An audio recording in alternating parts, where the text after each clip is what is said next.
April the 6th, and there seems to be a prevailing optimism this afternoon. I don't know if there's any reason for it.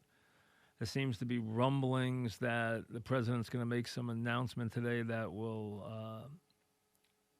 further or give people hope that they may have a therapeutic, not a vaccine. Remember, vaccine takes a long time. We're talking about something that's been used before that can be used against the coronavirus. Maybe that's something that could be stated this afternoon. We're waiting to see. He will talk later on today. The market went up a lot today, and it ended up rallying very strongly throughout the afternoon. NASDAQ, really across the board, the market went up a lot today with the feeling that maybe the numbers in New York are peaking. We'll see. Their numbers are very distressing. So they may be peaking. The number of deaths, the number of people going to the hospital has not risen in the last 2 days. It has kind of peaked. A reason for optimism, we'll see. We'll see what the numbers produce in the next couple of days. The numbers in New York have been overwhelming. I got a lot of stuff to get to today. Some of it, most of it about sports. The sad news about Kaline. Now, if you're not young enough, if you're too young to remember Kaline, then go read about him because he was worth knowing about. Kaline was a classy player who had a wonderful career for the Tigers. There was a time in the 50s when the outfield in the American League was Mantle, flanked by Ted Williams and Kaline. And then Maris got hot, 59, 60, 61, 62. Replaced Kaline. Kaline came back and went back to right field again after that. Kaline made the All-Star team every year, but that was the starters. Remember, the outfield was Mantle forever. DiMaggio forever, then Mantle forever. Ted Williams with Mantle. And when Williams got old, Kaline was there. Maris was there. Rocky Colavito snuck in a couple of times until you get into the middle of the 60s when it changed.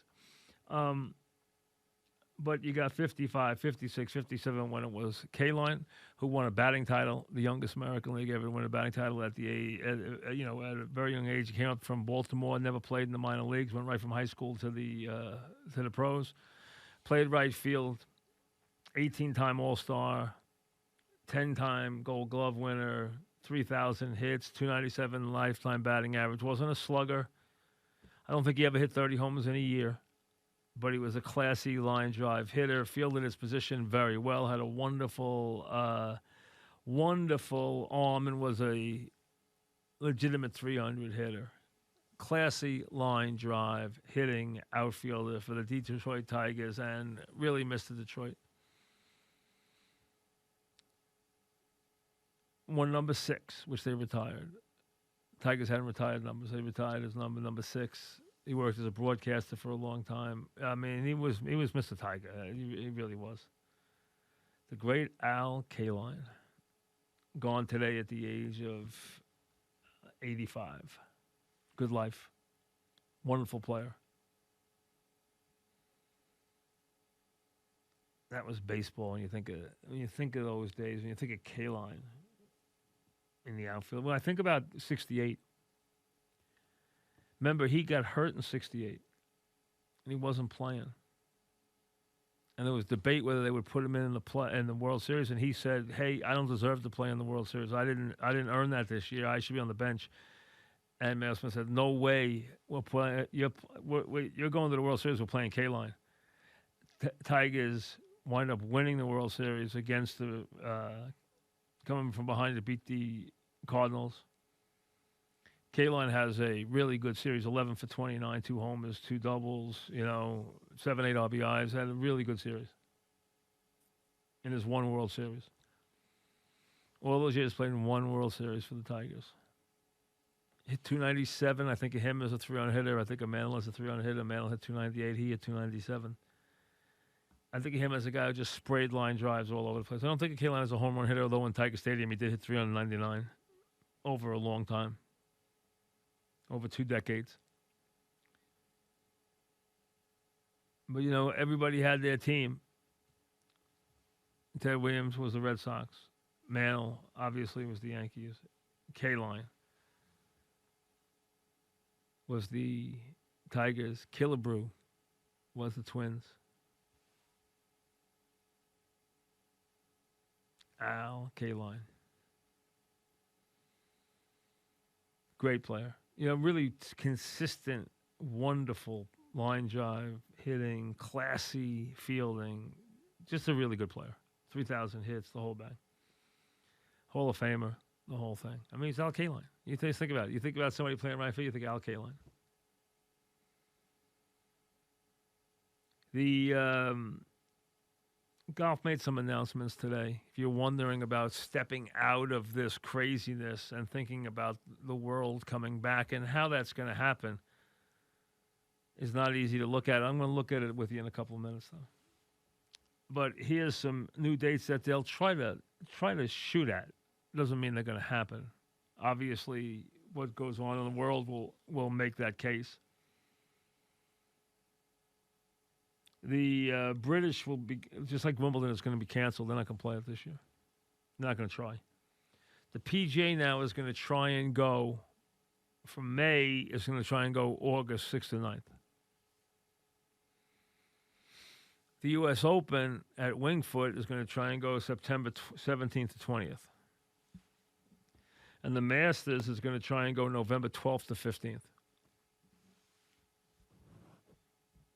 They burn that course out in the summer and reopen it. They're going to try and do 12 to 15. And the Ryder Cup will go off, hopefully, as scheduled, 22 to 27 in Whistling Straits in Wisconsin of September. Again, these dates are all contingent on the health and well-being and what the living conditions are in our country and everything else.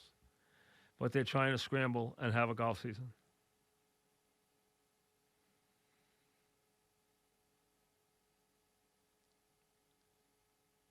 I was taking a walk today. You get out of the house, try and take a walk.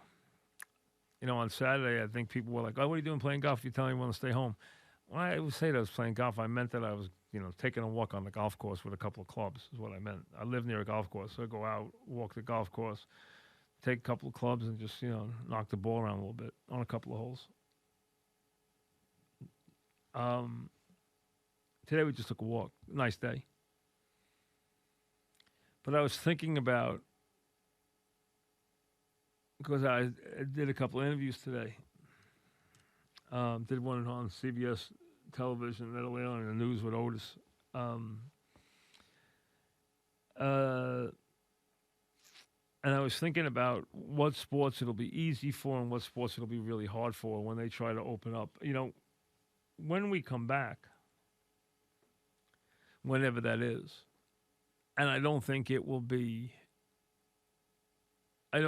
going to be that far down the road, although I can't say it's going to be tomorrow. It's not.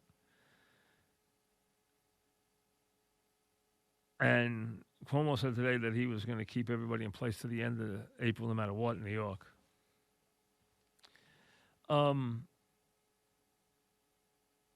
Obviously, time is of the essence. We've gone through all the same things. Testing is of the essence. But some sports clearly are going to have it easier than others. Golf should be able to put together an event without fans pretty easily. Get the production staff you need down there to do a TV gig, network gig. Get your guys down there, your caddies and your players down there, your tournament marshals and your officials down there. Get them all controlled, get them all under control, and you can have an event. No fans, made for TV, the golfers, the course, the whole thing can work for sure. Probably sooner than later.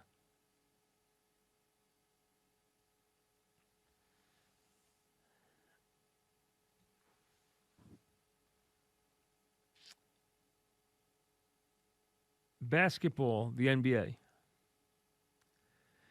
can definitely have a made-for-TV playoff event without too much trouble. Take a small college gym.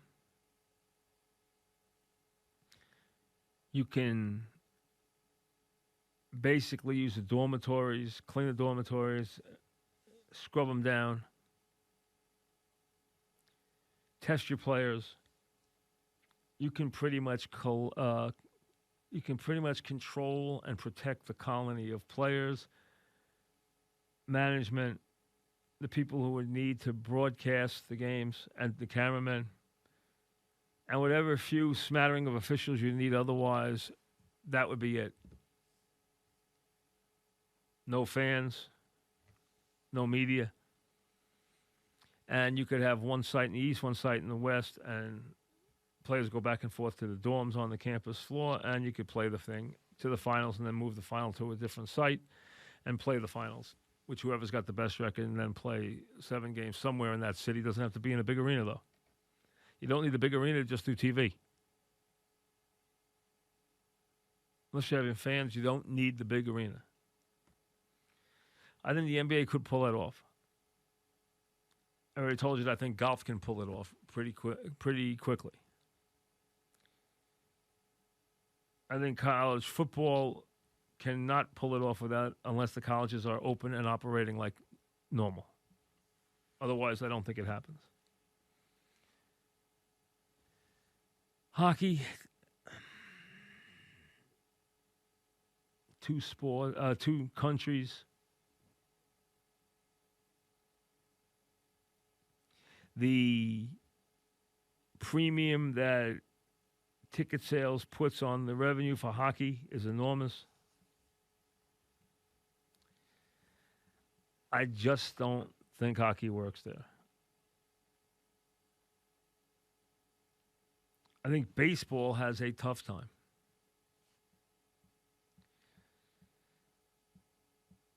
If you're going to play it from spring training, play it from Arizona, play it from Florida. I think you'd have to play the whole thing from Arizona because I think you want more teams there and you need to have everybody in one place.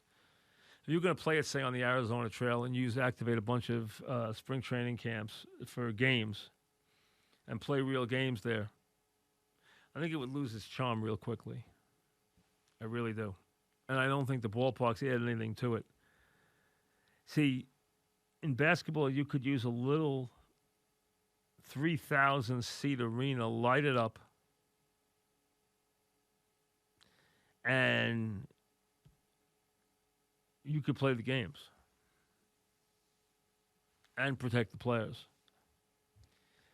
In baseball, ticket revenue is a very big part of the game.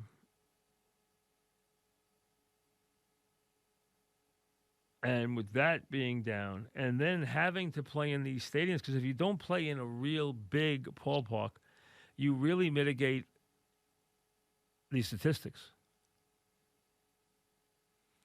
You change statistics drastically, and this is a sport where statistics count. Performance counts. And to play them, to open up these enormous cavernous ballparks and have no fans in there, makes it very, very awkward and very tough. So I think baseball's got a lot of work to do. It's not like it's impossible, but there has to be a real stretch of imagination there from the baseball standpoint.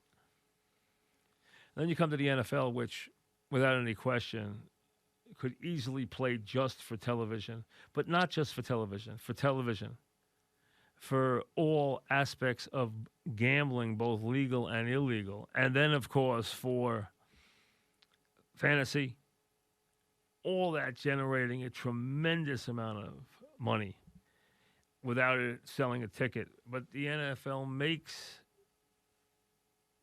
gazillions in revenue before it ever uses a secondary or tertiary income stream, whether it be tickets, signage in the ballparks, go down the road, whatever it may be. It's a whole different deal. They get paid so much money from television that the television part of this is enormous. Then throw in what DraftKings and all the other contemporaries would do. And from a football standpoint, it works. So I can see golf. I can see the NBA playoffs. I can see the NFL regular season. It's hard for me to see the other sports operating in a way that works. Really hard.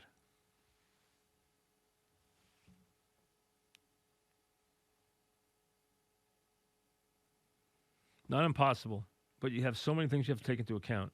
You have to take into account operating the stadium or the arena, securing that arena, keeping the players you need safe, not just the players, but the players, the coaches, the hands-on people who would produce a telecast.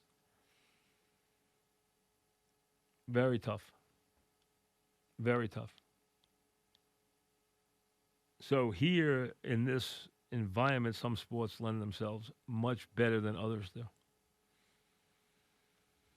And some don't at all. Like I can't see college football coming back as big as it is. I cannot see it coming back until the colleges are open, acclimated, open in every way, and you have the players back on campus, integrated into the population of the students. If you don't have that, I don't think you have anything in college football.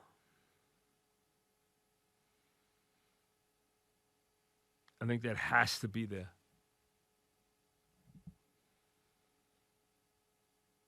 So while there's a lot of talk about this, and then today there was, again, I don't know exactly what set off the machines, and those are machines that are trading like that on Wall Street. When that thing takes off like that, it's machines. What triggered the machines? Machines are triggered by performance. What moved them in that direction remains to be seen.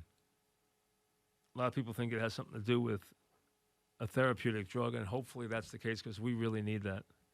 It's very hard for me to see us getting back to normal if we don't have a way to arrest the virus.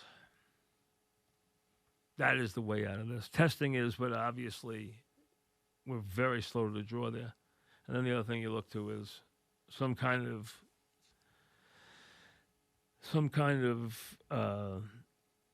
therapeutic that has been used by one of these existing companies, whether it's Gilead, whether it is Regeneron, whether it is Roche, Lilly, whoever it may be. Whoever has a drug that they tossed in the bottom drawer, or are using for things people don't think or know that people still take medication for every day, like lupus or different kinds of rare diseases.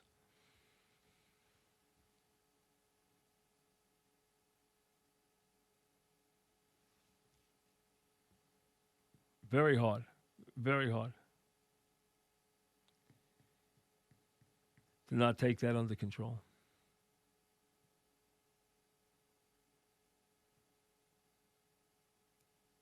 I'll be interested to see exactly.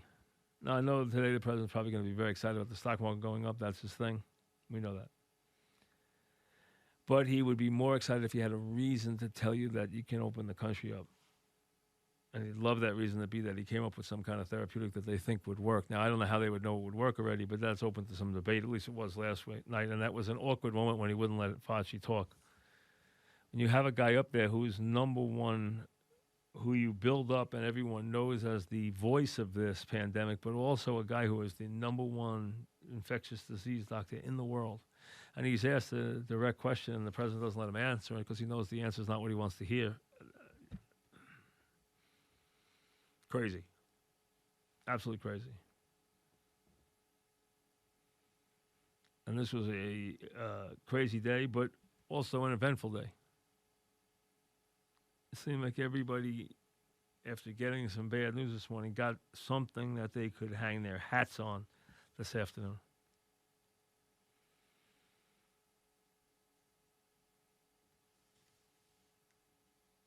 This afternoon, it looks like somebody got a reason to believe. The market sure got a reason to believe. Who else today got a reason to believe? We'll find out. Talk to you on radio.com on this April 6th. A date that, when this thing first started about, I don't remember how long ago it was exactly, St. Patrick's Day, day before. That was a date that I targeted that I thought economically we needed to be open by, because that's a date that a lot of the people who I talked to who work in the business felt was the day that it would really start to spin this thing. Now, Today, the market came back very strong, had an enormous day. I believe for a couple of reasons. One being that there's some, at least a rumor, and it may just be a rumor, but at least something that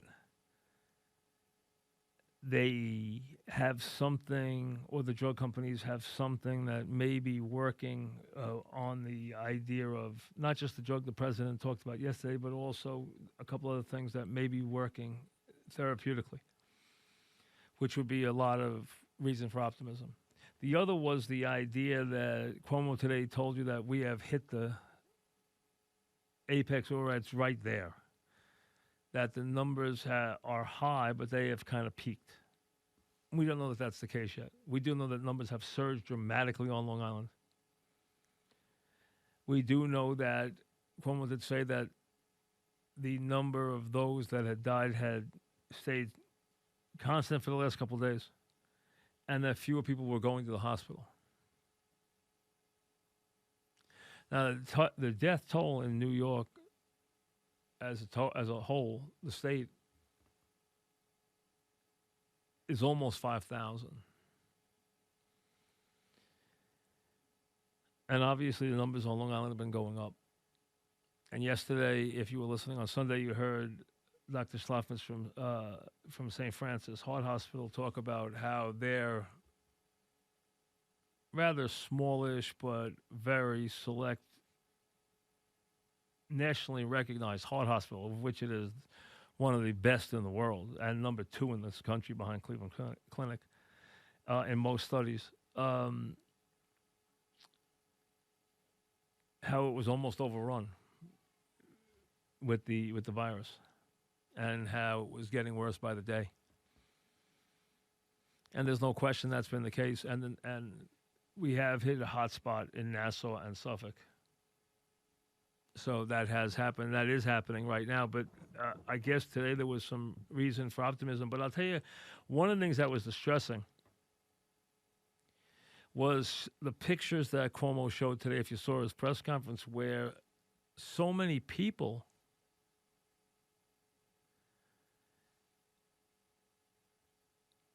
I'm reading because Cuomo is talking right now, that so many people went out and gathered this weekend in the nice weather, and that he was very upset by that. That's crazy. I mean, you would think people would show better restraint. I mean, and they showed you those pictures that, I mean, here's everybody trying to do this. And, you know, yesterday I said I'm going out to play golf. I should have said I was going out for a walk, not going out to play golf. I meant that I was going out on the golf course and I was going to knock a couple of balls around while I walked. That's not exactly playing golf. I mean, we made sure we distanced ourselves and nobody touched anything, and that was it, and stayed way apart on the golf course. I mean, way apart. No one even touched the flag, as a matter of fact. So, I mean, everyone, and I went to the supermarket yesterday at 6 o'clock in the morning, and to a man, people had masks. And we're practicing all the things they have to practice. Only one person per family comes in with the cart. They wipe the carts down before and after you use them. The guys stocking the shelves, who are pretty much stocking them around the clock, have masks on. Nobody goes down the same aisle past each other. So, I mean, everyone's pretty much handled that pretty well. And the store's been pretty adamant about it, at least for the ones I've been in. I haven't been in that many. Very few. Couple. That's about it. But everywhere I've been, people have been very conscientious about it. Then you see those pictures and you're like, what, are you kidding me? I mean, I don't know how that makes any sense. And listen, when you can see a prime minister in intensive care, you know you can be in intensive care because you know he's getting very good medical coverage. He's getting taken care of about as well as you possibly can. And if he can wind up in intensive care, then anybody else can too. Now, New York's got over 130,000 people who have tested positive. Now, they have done a tremendous amount of testing in our state, a tremendous amount, but 130,000 tests. 130,000 tests that have turned out positive, which by itself is a crazy number than you add that New York has gotten. I mean, Nassau County and Suffolk County both have gotten raging hot the last couple of days and have turned into incredible hotspots. What does that all mean? We'll wait and see. Doesn't automatically mean anything right now. What it means is that we are not through this yet. Despite the market today, despite what you may feel is a little optimism, and I don't want to throw any cold water on anybody's optimism, but I want it also to be steeped in reality. And the idea that we're automatically out of the woods now, I just don't buy it. We're out of the woods when they have a drug that works. We're out of the woods when we see a significant drop in the population of people with the virus. I mean, significant. I mean, where they're saying, boy, this place was packed last week and now it's a ghost town. That's significant. We're not there yet. People want to get there, and they want to get there in the worst way. And they want to be optimistic. And maybe the president last night gave them word for optimism. Maybe they liked the fact that they talked about a bond issue today, or the fact that that the students were doing well, or whatever it may be, whatever the reason. Or the news that came out today was news that they digested as being very positive. For whatever reason, clearly, that was the case today. There was, at least from a Wall Street standpoint, a lot of optimism, which sure beats negativism, but it can turn. You don't want to be negative. Negativity doesn't work for anybody. But you want to be at least realistic. Has there been a reason to believe yet? Maybe they have one. I mean, we're going to hear it. Maybe we're going to hear it next. That would be nice. Have we heard it yet? I don't think so.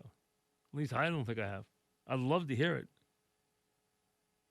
I'd love them to say that there's just, that we're over the hump. That would be sweet.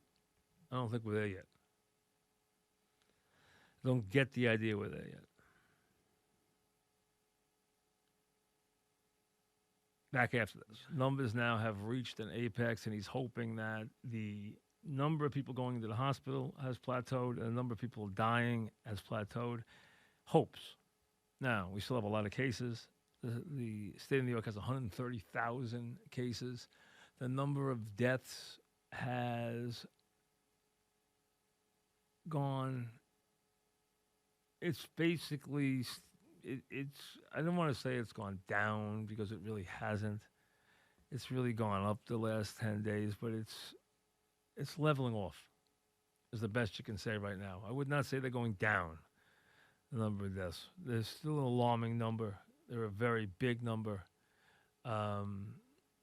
You realize where the death toll is nationally. You realize what the death toll is in the metropolitan area, and most of those are in New York City, the boroughs, especially Queens, Westchester, and then, of course, Nassau and Suffolk, which have become really, really serious hotbeds.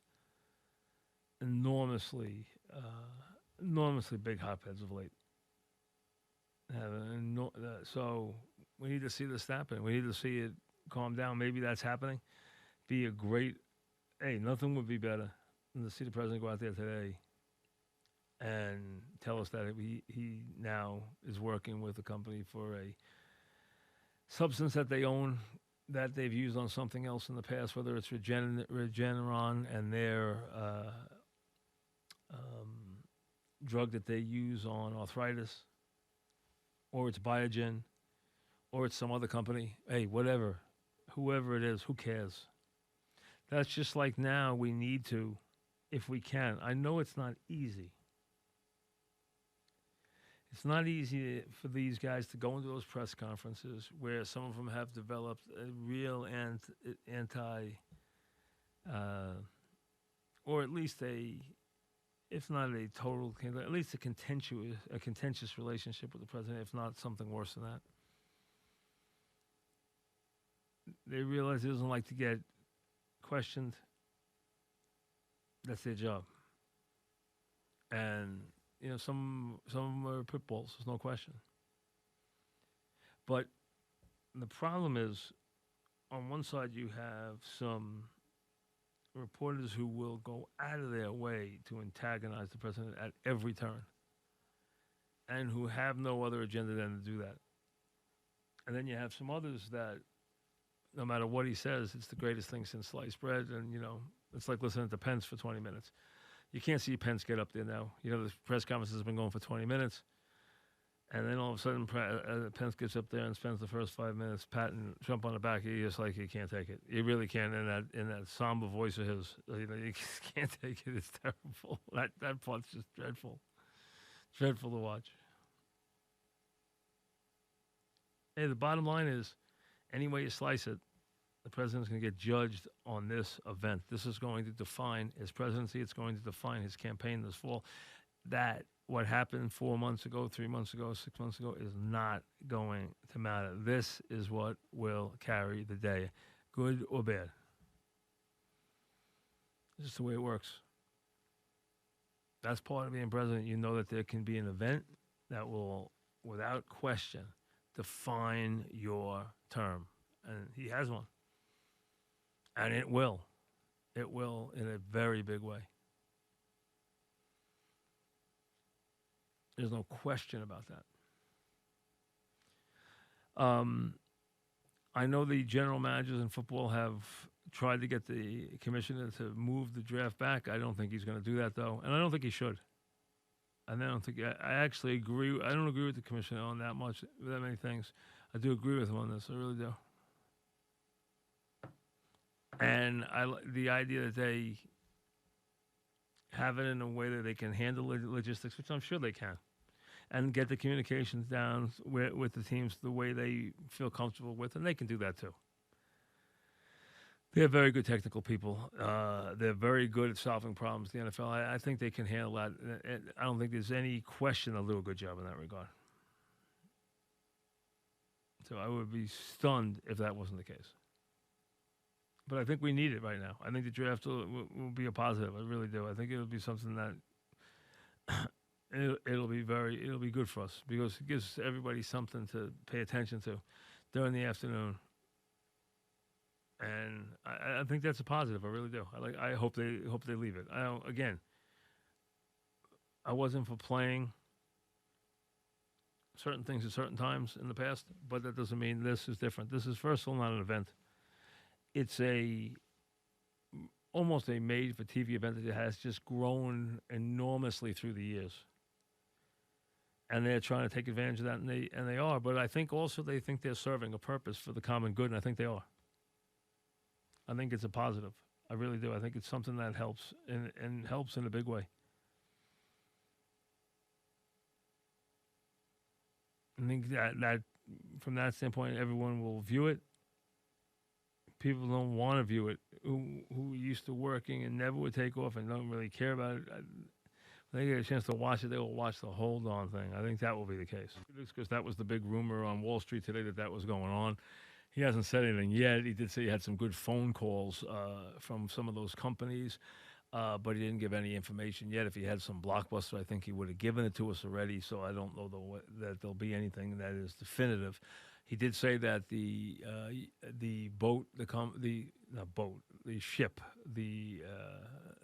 ship, the Comfort that is there, will be used for virus patients. It wasn't going to be in the past. It was going to be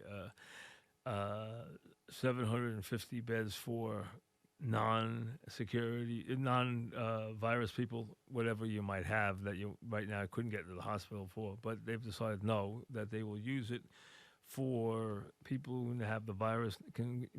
Will be shipped to where the ship is docked now, for both New Jersey and New York, because New Jersey has become a very, very hot spot all of a sudden. Again, there's a couple other hotspots starting to break out that are about a week behind New York and New Jersey right now around the country. One in Maryland, one in Colorado. I don't remember where the other two are, so I don't want to say, but I know New Jersey was one for sure. Uh, that was definite, and there's a couple other ones that have been mentioned. Detroit's been mentioned a lot, um, but Nassau and Suffolk remain very, very hot. New Jersey has been extensively hot too, and now you have some other places, Washington D.C. popping up a little bit, Denver, outside Denver popping up a couple bits, and also Detroit popping up a little bit there too. Now we'll see as this thing goes forward. You know, if it slows down in our area with the enormous amount of coverage it gets from being in the metropolitan area in New York, you wonder how that will change the overall dynamic of this. Because if New York is out of the woods and the numbers go down appreciably and they realize that the pressure's off the hospitals and stuff like that in the next week, they'll start to feel good about that. Then the question becomes how much pressure does that put on everybody to reopen? And can you reopen without adequate testing and feel comfortable about things? Already stories about areas around the world that are opening too early after being okay and finding out that there's a problem with the reopening. So that's another thing they don't want to think about. They want to try and guard against. I don't know how you guard against that without having some kind of therapeutic or some kind of medicine. But these are questions they got to have smarter guys than me to answer because I don't have the answers to these questions. I'll sit here and listen and see what they say, but I don't know what their answers are going to be that make sense because that one is a tough one. I mean, that's just, there does come a time, as the president keeps saying, that we have to reopen and sooner rather than later. And that's where I think the sense of urgency has been missing at times. But that's the way it is. I mean, they have not put a premium on testing. They've put premiums in other places. So that's just the way it goes. You know, that is just the way it goes. They have done we've done some testing in New York, but they've done very little testing nationally, exceedingly low number. But if you believe that sometimes Wall Street reacts to things because they know something, hey, let's see if they know something today because they were way ahead of the curve. They started off last night with the futures being hot. They stayed hot all day, and they just built momentum. When they looked like they were going to cool off in the middle of the day, they got resurgence, and they flew into the close. I mean, the close can also, the last 20 minutes of the day is always, the last half hour of the day is always when an enormous amount of trading happens. Enormous. There's a couple of hot spots in the day. I'm not going to give you each one of them, but if you're sharp enough, you know what they are. I mean, they're pretty obvious if you sit there and look at it and know what you're looking at and see what's up each hour, you can clearly see what happens between 10 and noon and 2, and then 2 to 4. You can see where the big movements are, and they are pronounced, and they don't change. They're the same. They are the same every single day. There's no question about that. So there are some thoughts in sports today. There are a couple things going on. Tom Dempsey passed away from the virus. Very sad. Living in an assisted living home. The man who made the kick, but also became a really reliable kicker, even though he had the handicap. He was a very reliable kicker there for a while. But what happened there was just, that was tough. And I still remember that kick. I remember that crazy game to this day. I mean, it was a long time ago. But I remember it like it was yesterday. I really do. And how that kick really sent shock waves through the NFL. Really did. Nobody thought anybody could kick a ball like that. No one thought it was even humanly possible that anyone could kick the ball that far. That was just remarkably done. It really was. And I mentioned to you today the passing of the legendary Al Kaline, gone today at the age of 85. Lived a good life. Had a very, very good life. It really did. Had a wonderful life. And one of those classic baseball players, iconic figure, came up right from high school into the pros. 2 years later, he's the youngest American League batting champion ever. And away he goes. So the rest, as they say, is history. Wasn't a power hitter in the ilk of the big power hitters of the day, but he'd hit his 28, 29 home runs. He had his moment. But more than that, he was just had a great arm, great outfielder, Gold Glove winner, great arm at a time when right field arms were at a premium. Great arm, and just really classy hitter. 3,000 hits. Did everything right and played his career with the Tigers, and his number 6 retired. When you think of the Tigers, you think of Kaline. I've had a lot of great players, but you think of Kaline. More than anybody else, you just do. You think of Al Kaline. It'll be weird. I'm sure it will be weird for the people who were around that team a lot, but just in general, when you think of the Tigers, you always thought of Al Kaline. Nothing else ever really mattered except that he was the guy. He was the man in Detroit for all those times, good times and bad, and in between. He was something. And I, for one, I really like it when these guys stay on one team and, become kind of not just players, they become royalty for these teams, ambassadors for their sports and for these teams. Mickey playing his whole career, even the moody, petulant Ted Williams playing for the Red Sox. Mickey playing. And, you could call early in his career Mickey Moody and petulant also. He went on to be this incredibly loved player, but he was that early on. There's no question about it. Because he wanted so much out of himself, he expected so much out of himself, and so much was expected from him.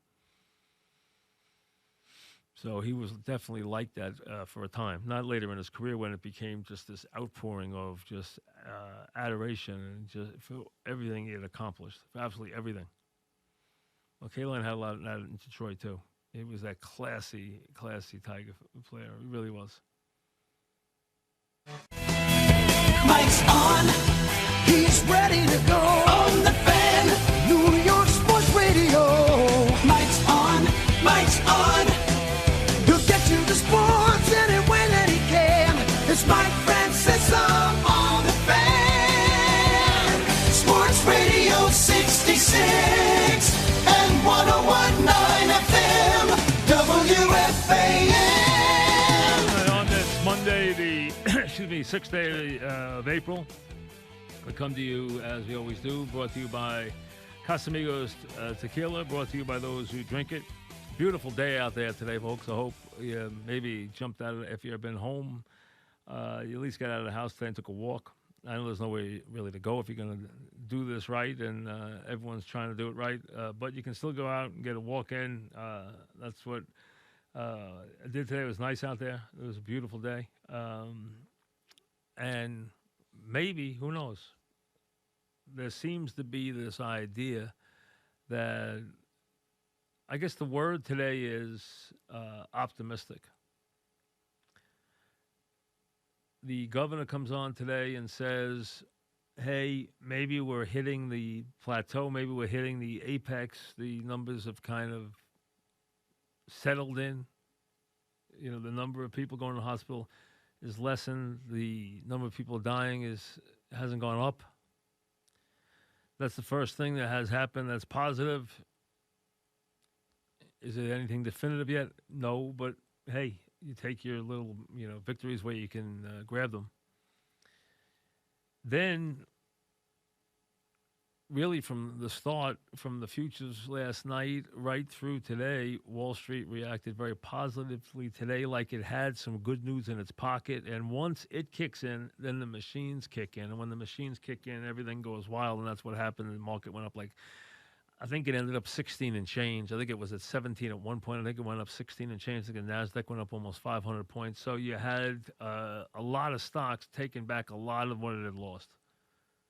And today isn't one of those examples why if you try to, now there's people who are pros who can do it. They get in and out. They can go in and out every weekend. Some people go in and out all the time in the market with their money. And they trade that way. That's fine. But if you're a regular guy who's in there, you don't try to time the market because you just never do it right. And if you miss the big days, if you miss the couple of big days, it makes all the difference in the history of you investing in a stock. And if you are someone who invests in stocks, you shouldn't get in and out. If you're someone who trades stocks, that's a different story. And you better know what you're doing. Because if you miss these couple of days that are enormous, you can't make them up. You know, those are the days where everything goes up. And today was one of those days where everything went up. Does it last? Who knows? Is there reason for optimism? Maybe. You know, we'll find out in the next couple of days as we see if it goes down. They have to get some food in here, which they're working on doing now. You know, that's just the way it is everywhere. You know, you got to make sure that you have it coming in everywhere. You're wondering, you're starting to get worried about all kinds of supply lines. You're worried about everybody having food, the poor having food, the food banks having food, the stores having food, the supply lines being, you know, moving steadily. You worry about all that. You start to hear that. You worry about little breakdowns there. You worry about breakdowns everywhere along the whole chain of the economy. So, but today was, like I said, a day of a little optimism. Wall Street went up a lot. Do they know something? We'll see. Has it, you know, it's been such a alarming number in the metropolitan area of New York, in New York State, on Long Island, where the number was just flying of positive cases, and still has been, but the number of people going to the hospital leveled off. The number of people who died has leveled off. We'll see if that's a positive. Even Biden and Trump talked today, which is a smart thing for Trump, because if he gets comfortable with that from an election standpoint, I think what's good about that is that it takes a little of the politics out of what is important to us. And, you know, the last couple of days we've been talking about that. If you can get the politics out of this a little bit, you can get some more done. We know it's a presidential campaign year. We know there's going to be, you know, a campaign after Labor Day. We know there are probably even going to be conventions sometime this summer. They might not be normal conventions, but there'll be conventions. We know we're going to have Biden against Trump. We know all that's coming. They know what's coming. But right now, if they get on the same side and say, listen, it's not about me attacking you right now. It's not about everybody viewing what you do through the prism of politics all the time. It's about you doing what's right for the country right now and doing what's right for the people right now. And that's what has to happen. It has to be about solving the problem right now. And hopefully it is. I mean, again, we're not out of the woods by a long stretch. We could look tonight and see the numbers worse than before. All right? We have a long way to go. Plus, we don't know even if New York and New Jersey do settle down, that it isn't going to pop up in D.C., Miami, Denver, Dallas, there. We don't know that. That could be next. Or maybe New York will be the worst spot. Who knows? We just don't know. You have to play this thing by ear. And also, you're doing it up against the race of trying to reopen the government and reopen the economy and reopen all our big cities, especially New York. Although, by the look of things, you saw this weekend, that was pretty alarming, where Cuomo showed the pictures of areas with the weather being nice, how people were congregating everywhere and weren't social distancing at all. So you got to watch it. You just don't want to catch this thing. That's the thing. Normally, if it's the flu, nobody cares. You catch it, you stay home. There's that fear, no matter who you are, but especially if you're someone who's over 50 years old or has any preconditions of any kind, that people aren't rebounding from this. That's the thing. In years where they say, "Oh, get a flu shot. The flu's bad this year," never got a flu shot. Figured if you got the flu, I got the flu. I don't want to get this flu. Every doctor's telling you don't get this flu. And then you see guys who are in their prime getting struck down. I know a couple of people already have gotten it. And then you see world leaders. Now, if they're in intensive care, you know the kind of care they're getting. If they're in intensive care, that means things aren't good. And this thing can take hold of you. It just can. It's a lot more aggressive. It's a lot tougher than the average, flu bug that you get. It just is. It's incredibly contagious, and it does really attack your lungs and shuts them down pretty good. So, if you get this, 9 chances out of 10, you're going to be fine. It's that 1/10 that you worry about. And it scares everybody. It scares me. It scares everybody because no one wants it. And a lot of people will have had it and not even know they have it. Everyone says that. I mean, that's what you hear from everybody. So that's got to be true. Eventually we'll get some testing and we'll know. But this is a little different. So today, is there reason for this optimism? Was the Wall Street anything but a one-day rally? We'll find out. Is it true that these drug companies have these existing therapeutic drugs that will work on this? The president likes to think so. This guy Fauci wasn't so sure. We know that there was a argument at the White House between Navarro and Fauci over the weekend about the whole thing. Yesterday he wouldn't let him speak. We know how that all went on. Today seems to be a brighter day on a lot of fronts. Doesn't mean it'll end up that way, but so far it has been.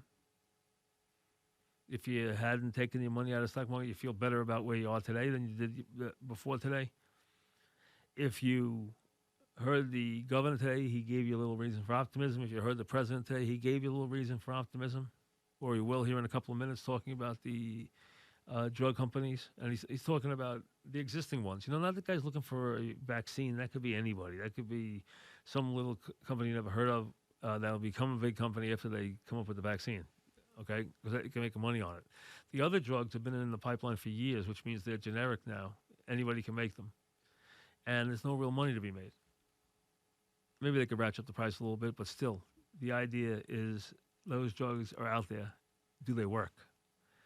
The key to going back, the key to going to concerts this summer, the key to getting on a plane or getting in a subway or getting on a cruise ship or going on vacation and getting in a hotel room or going to a sold-out Yankee Stadium, the key is that you feel that if you get this, they can give you something to beat it. They're confident they have it. That changes everything. That's a game changer. And Gilead, I don't know if anything came of that. He's pushing this one drug that we don't know yet. I've asked the doctors about them. They say, listen, they know that they have been administered to people who were not doing very well. I don't think they know yet that they feel confident that they're working on a level where they feel ready from a standpoint of the national medical folks to administer it yet. But who knows? Keep your fingers crossed, because that can be a game changer. And really, that changes everything. If there is a therapeutic, if there is something that can end this, where you feel comfortable if you get it that you can just take a pill and it's gone, well, heck, then you can go anywhere. Or if you're someone who has tested positive and they tell you it's 99.9 that you can't get it again, well, heck, you'll be anywhere. But until those things happen, and this virus is, and they tell you that this virus is still out there, I don't know how many people are going to go in stadiums. I don't know how many people are going to be comfortable in a lot of settings that deal with sports or deal with concerts. We're dealing with crowded restaurants, which everyone, is in from time to time, if not more. Or obviously airplanes that are full, that have a bunch of people in them. Still going to be very interesting to see how confident the American public is to get back without assurances. I don't know. It could be, it's a person to person.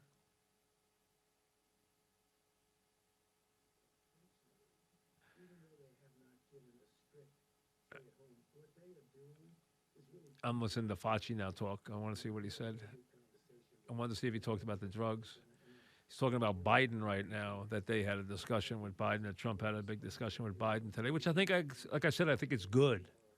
I think that is good because it takes some of the politics out of this, at least for a couple of days, and we need that to happen. It's good for the American public because that way every little move is not a gotcha move, where he has to defend every move or somebody's looking to get him on every move. And I think that it just is better for us because, listen, we know this is going to be a topic no matter how it turns out when come September.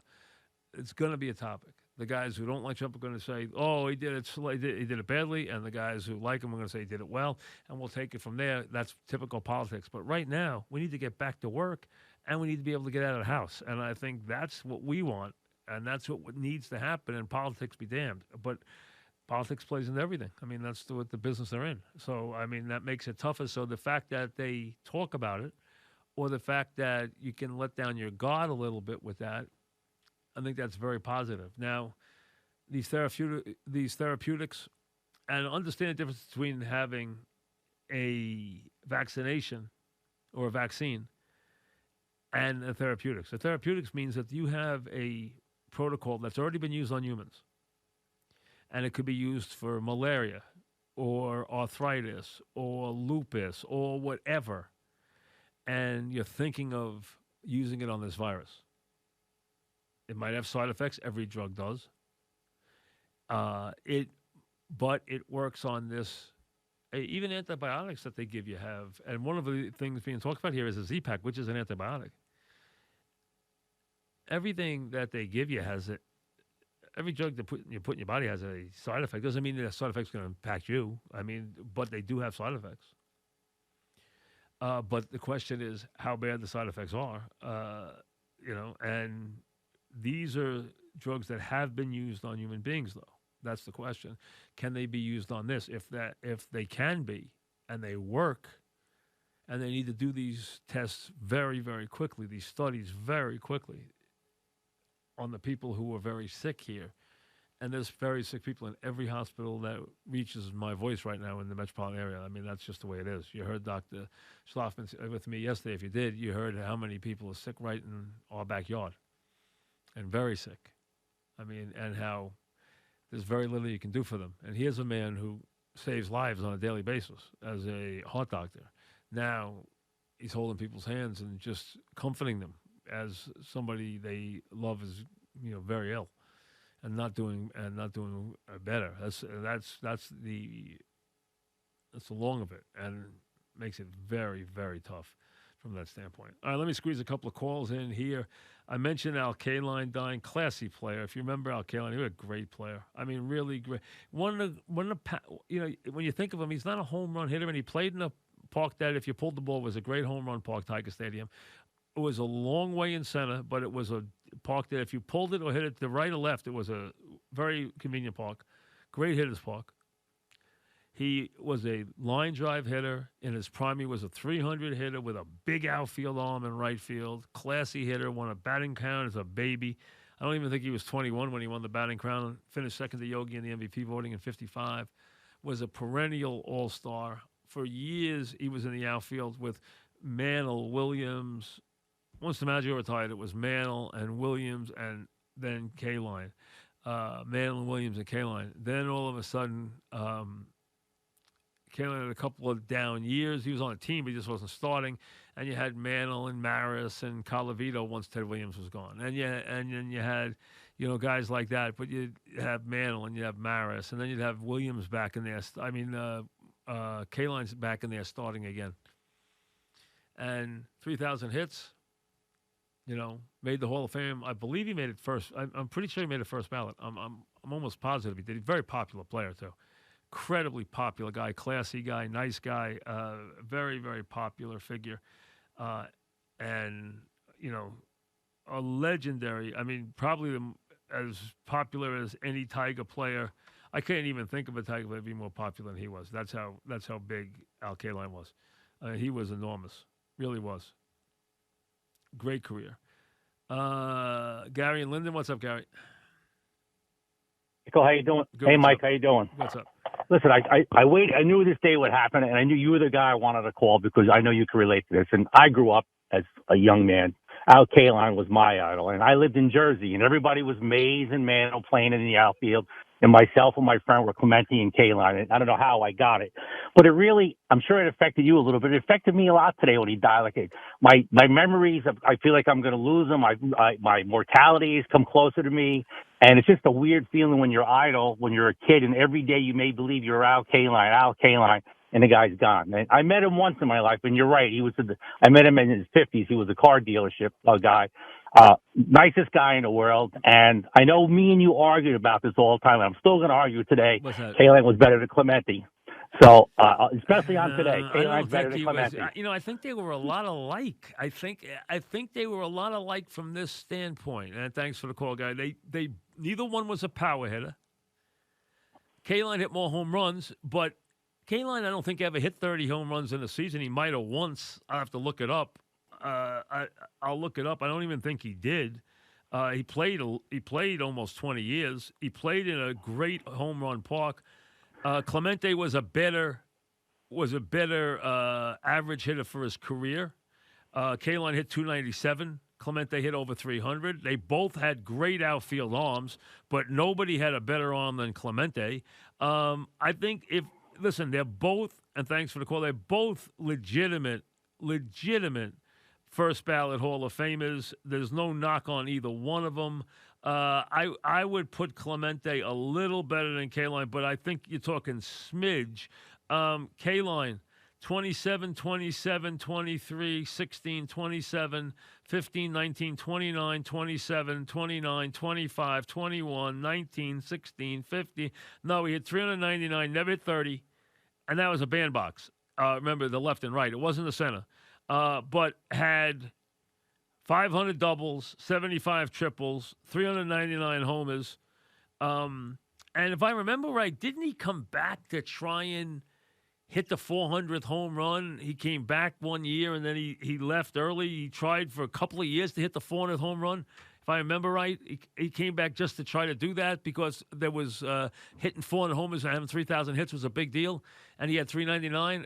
I think he might have a couple of times, if I remember right. I maybe I'm wrong about that, but I thought that was the case, that he came back and tried to maybe that's not so. Maybe he didn't come back. I thought he did at 39 come back and try to hit another home run or something. Maybe I'm wrong because he wound up with 399. And but he had 3,000 hits. He had 297, which is really good. And, he only played in the World Series once, but he hit like crazy when he hit in the World Series that year. He went 11 for 29 with 2 homers when the Tigers beat the Cardinals. He had a really good series. They're both wonderful players. He's an 18-time All-Star, 10-time Gold Glove winner. That's a tremendous career. Kevin in Bergen County. What's up, Kevin? He's gone. Kevin in Manhasset. Go ahead, Kevin. Yeah, Mike? Yes. Yeah, it's a 40-year practicing pharmacist. This hydroxychloroquine, you're way off bad on it. Wait a second. How am I off base? I never made any comment about it. How would I be off base on it? You haven't made a comment on it? No, never. let's go to the audio tape. But anyway, any tape. I haven't made one comment. Go quick. I only have a minute, but I haven't made one comment. I don't know if it works or not. Real quick, I'm telling you, it does. Well, wait a second. I had Doctor. Listen. I had Dr. Oz. Listen. Goodbye. Listen, I don't know your credentials from anything. I had Doctor on yesterday, and he said there's no studies yet. No studies yet. I listen to the doctors on this stuff. I have no idea if stuff works or not. If you're going to tell me it works, be careful, because you just heard Fauci, and he got into a big fight with Navarro about it because Fauci says there's no studies yet that prove that it automatically works. Now, they've given it to people. It has worked. They admit that. But they said they have no studies yet, and that's what Dr. Schlafman said, who is not a infectious disease doctor. He is a world-renowned cardiologist. Says, hey, we don't have anything yet that we have been told works extensively on this disease. That's what we have been told yet. As nothing works yet on this virus. Nothing official. Hey, if you have anything official that it works, please get it to everybody real quick, because nobody else has an official study yet. And you got Fauci saying that, and he's the number one infectious disease doctor in the world. I've only repeated what the doctor said. I don't know anything about it. You got Dr. Hazeltine, who's the guy who really cured HIV. He said the clinical study was not positive. That's what he put out. I put that up on my Twitter account because he put it up there. I've been following him, and he's a guy who's one of the leading doctors on infectious disease in the world. And he put up there that these studies were not positive. Other guys say it is positive. Trump thinks it's positive. Hey, I pray it works. Do I know if it works? How the heck would I know? I hope it works. I hope if somebody gets sick that I care about, or I get it, that we can all go to the pharmacist and get it, or go to the hospital and get it.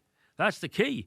But show me where the study is. You're a pharmacist. Tell me where the study is. Send it to me, where the study is, and I'll repeat it on the air tomorrow.